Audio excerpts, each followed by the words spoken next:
to show you specifically how to remove negative items from your credit report. And I'm talking about everything from collections to charge-offs to repossessions to foreclosures. Anything that is on your credit report that you need to get removed, we're going to look at that right now. Okay, so I'm going to make this a little bit bigger and we're going to go start with collections. Okay, and I am recording my screen on my phone, so I apologize if it's a little bit blurry, but we're going to go over these together. All right, so the very first thing that you can say is this account is unknown. Why would you do that? Well, let me explain it to you. You want to place the burden of proof on the bureaus and the collectors, and you don't want to say, well, I know what this collection is. No, you want to say, I don't know what this is. Give me the proof, give me my signature, give me something that verifies this account. So remove for unknown collection, and this is going to be for third-party collections. This is going to be for your medical accounts. This is going to be for your utility accounts, apartments, so on and so forth. Do not use this for portfolio recovery, Midland, so on and so forth. You understand and know the difference, at least I'm assuming that you do, between a debt buyer and a third-party collection, okay? Now your next round can say, how did you verify this? Okay, I notified you that this account is unknown. How did you verify this without documentation? Because if you had the documentation, you would have given it to me, right? Now, you can go method of collection verification. What was the method of your verification, right? Very straightforward. Proof of collection validation, that would be the next one. Furnish immediately the signed contract or remove this account. So as you can see, these are very straightforward, but these are the dispute reasons and the way that you can progress. That's why it's called dispute progression, from one thing to another. Now, if you don't have collections, if you have late payments, you have bankruptcies, whatever, stay here with me. We are going to get to that, okay? Now you can see that the collector did not verify, right? The collector did not validate. They did not send anything, because if they had, you would have furnished the documentation. Again, then possibly you could use section 609, and if it doesn't come off by then, now you need to go factual. What is factual? Well, that's a great question.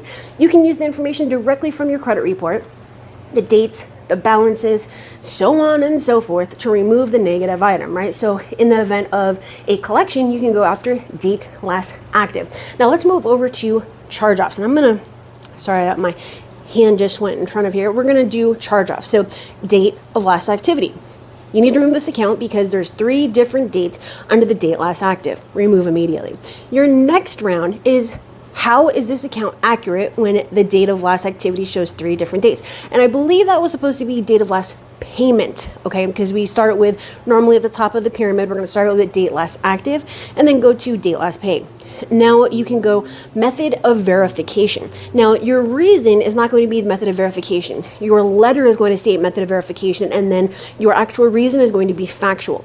Now your next one, proof of validation. You can possibly use this, but you're going to use this in your actual paragraph, and then in the dispute reason, you're going to use factual. So failure to enter the required notice of dispute, different dates, different balances, the payment history, keep going over and over and over, right? That's the way that we do this. So when you're seeing something, a proof of validation, when you're seeing method of verification, that is not the reason. That goes in your couple of sentences at the top of your letter, okay? Late payments after charge-off. This is a big one. If you did not pay the account, you are going to see that they report charge-off, charge-off, charge-off, charge-off, charge-off, and they should not be doing that, okay? Remove immediately due to the fact that there are late payments after the close date, all right? That shouldn't be there. Violation for continued reporting of late payments after charge-off. You're in violation by continuing to report this unverified and inaccurate account. Then you can go after date of status, date last reported. Date of status shows that you didn't investigate this account. Remove immediately, because if they had, the date last reported, the date of status would have changed to be when they verified the account.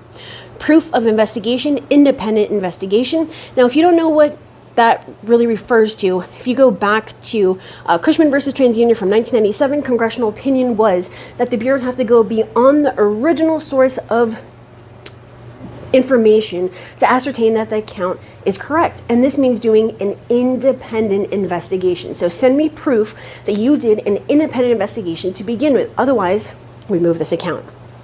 Monthly payment on a closed account, that should not be there. How is there a monthly payment reported on a closed account? Balance, wrong balance. Past due, wrong past due. All right. Now let's go over to late payments. And this is pretty straightforward. I was never late. You didn't verify the late payment.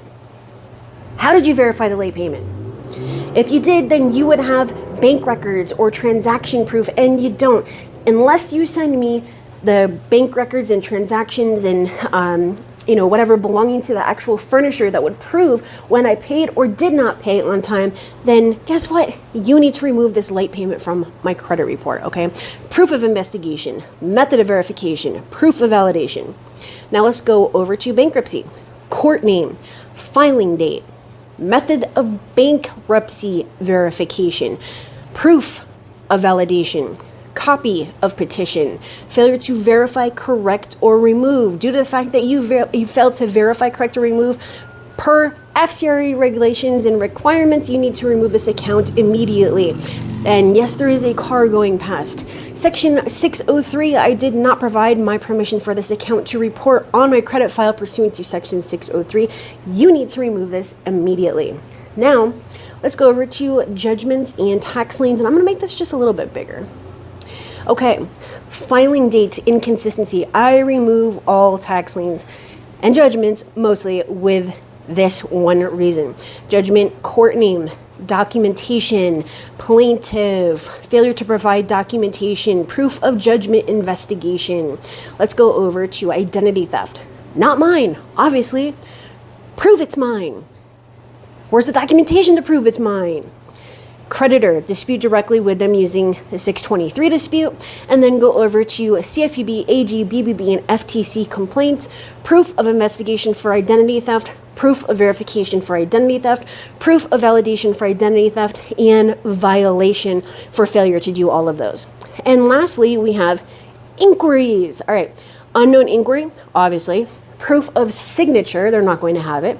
Proof of inquiry verification, creditor inquiry dispute, bureau creditor didn't validate, bureau proof of validation, and illegal inquiries, continuing to report the inquiry in violation of my right to remove immediately, and then CFPB, AG, BBB complaints, and then you can use Section 604.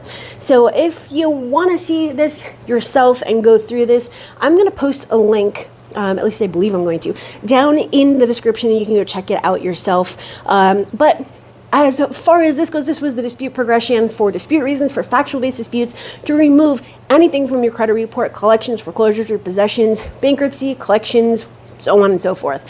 And guess what? This is using the credit sweep factual-based dispute method, all right? It's all about finding the facts on the credit report and using them, leveraging them to get your results, all right? So anyways, I hope you have a great day. If you need me, post it down in the comments. If you want to see if I can take over your file and do it for you, then head over to my740.com, schedule a call with me, and I will see if I can help. But that is it for today, my little talking head video. I'm going to see you later, and that's it. Bye.